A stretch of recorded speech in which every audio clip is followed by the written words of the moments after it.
Galera, vamos falar um pouco de soluções. Inicialmente, a gente vai entender que a solução ela é formada por dois componentes, o soluto e o solvente. Quem seria o soluto? O soluto, em geral, é o componente que tem em menor quantidade. É aquele que está sendo dissolvido. E o solvente, geralmente, é aquele que tem em maior quantidade e é aquele que dissolve. Então, se a gente imaginar aí uma solução muito comum que temos na nossa casa, diluir sal na água, o sal seria o soluto e a água seria o solvente. Inclusive, a água é considerada o solvente universal. Vamos seguir adiante? Vamos seguir adiante com o conceito de coeficiente de solubilidade, representado aí por CS, não é? Dessas soluções homogêneas. Observa, o coeficiente de solubilidade do sal de cozinha, a 0 graus Celsius, é 35,7 gramas de sal para cada 100 gramas de água.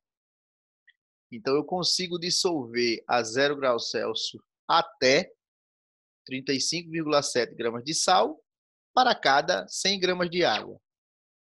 Quando eu aumento essa temperatura, a agitação das moléculas também aumenta. E isso faz com que eu consiga dissolver mais. Então, para a mesma quantidade de 100 gramas de água, eu consigo dissolver agora 42 gramas de sal. É o coeficiente de solubilidade para essa temperatura. Então, vamos imaginar aqui. Agora, eu estou colocando aqui a 0 graus Celsius, mas observa que eu não tenho 100 gramas de água. Eu tenho 1 litro. E 1 litro de água em gramas, quanto seria? Se você imaginar que a densidade da água é 1 grama por ml, se você tiver 1 litro, você vai ter 1 quilograma, ou seja, 1.000 gramas. Então, observe, a quantidade de sal que eu vou conseguir dissolver aqui é maior do que essa. Por que é maior do que essa? E quanto é maior do que essa? Vai ser 10 vezes maior, porque aqui, ao invés de 100 gramas de água, aqui eu vou ter 1.000 gramas. Então, aqui, não vou só dissolver 35,7, eu vou conseguir dissolver 357. Então, se eu adicionar 200 gramas de sal nessa água, ele vai dissolver tranquilamente, porque ele conseguiria dissolver até 357 gramas, 200 ele dissolve tranquilo. Uma solução como essa é chamada de solução insaturada. Vamos para mais um exemplo? Nós temos aqui uma solução, também 1 litro de água, tá bom? E nessa solução, a gente adicionou aí, ó, 357 gramas do sal. Veja que aí chegou no limite, na quantidade máxima para essa quantidade de água.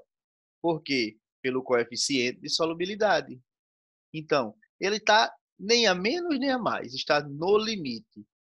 Já nesse é chamada de solução saturada. Nesse outro caso, eu peguei 1 litro de água a 0 graus Celsius também e adicionei 400 gramas de sal.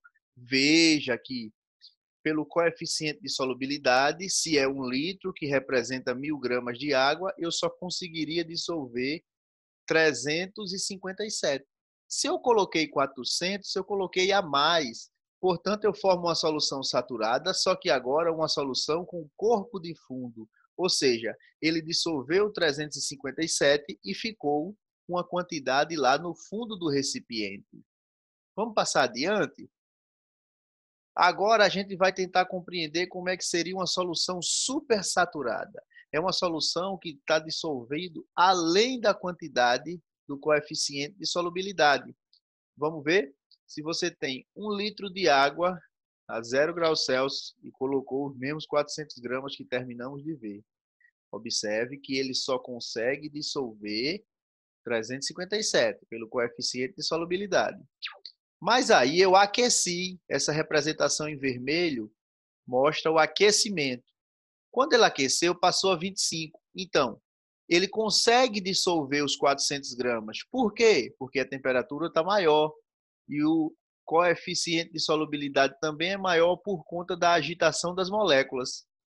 que é que eu faço agora? Eu resfrio bem lentamente e sem nenhuma agitação, sem nenhuma perturbação no sistema.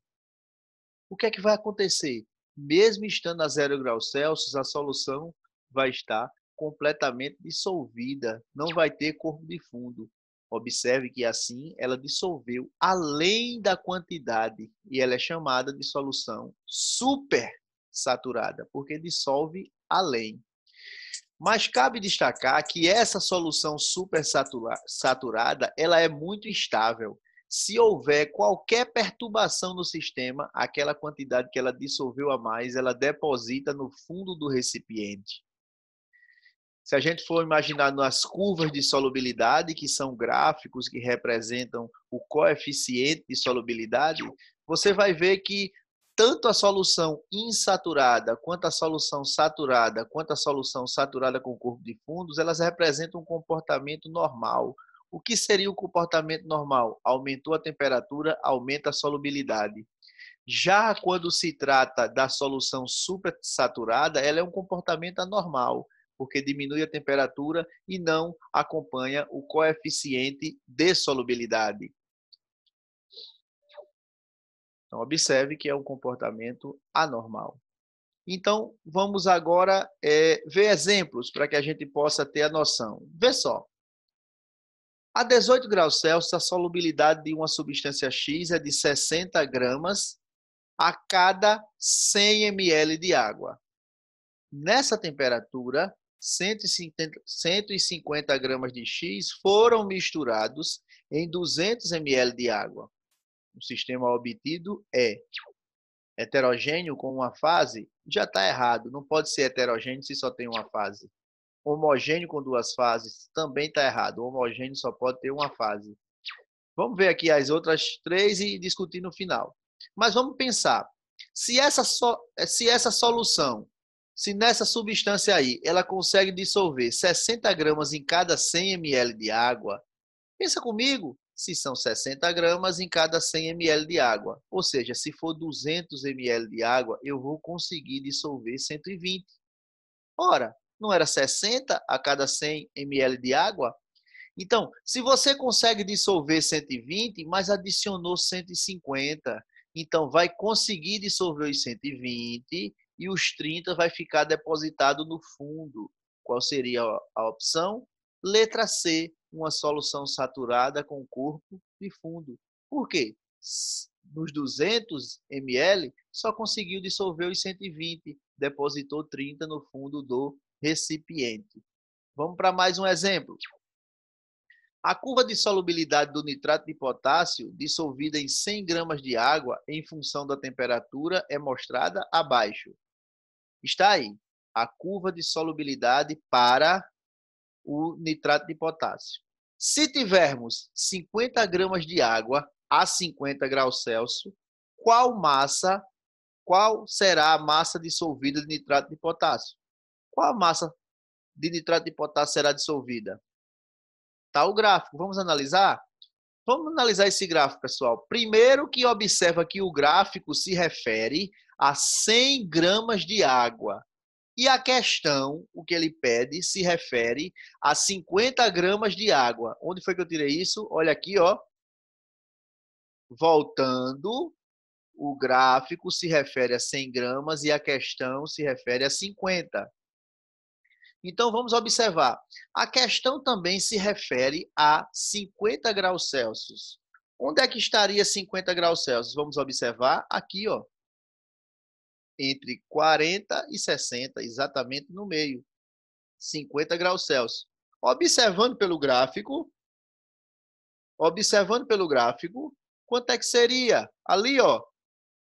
O valor, analisando pelo gráfico, estaria entre 50 e 100, exatamente no meio, ou seja, 75 gramas. Observa, ali, ó, estaria para 75 gramas. Então, veja, 50 graus Celsius estaria ali no gráfico para 75 gramas. Porém, tem um detalhe. O gráfico se refere para 100 gramas de água. 50 graus Celsius dissolve 75 gramas de sal. Mas a questão se refere para 50 gramas de água. Ou seja, como eu diminuí a água pela metade, a quantidade de sal dissolvido também vem para a metade. E o valor, eu vou pegar o 75 e dividir por 2, que vai dar 37,5. Então, essas foram algumas questões, mas aí vocês podem comentar, podem apresentar dúvidas ou sugestões para que a gente busque evoluir na gravação dos vídeos e tirar novas dúvidas com mais questões. Até lá, pessoal. Valeu!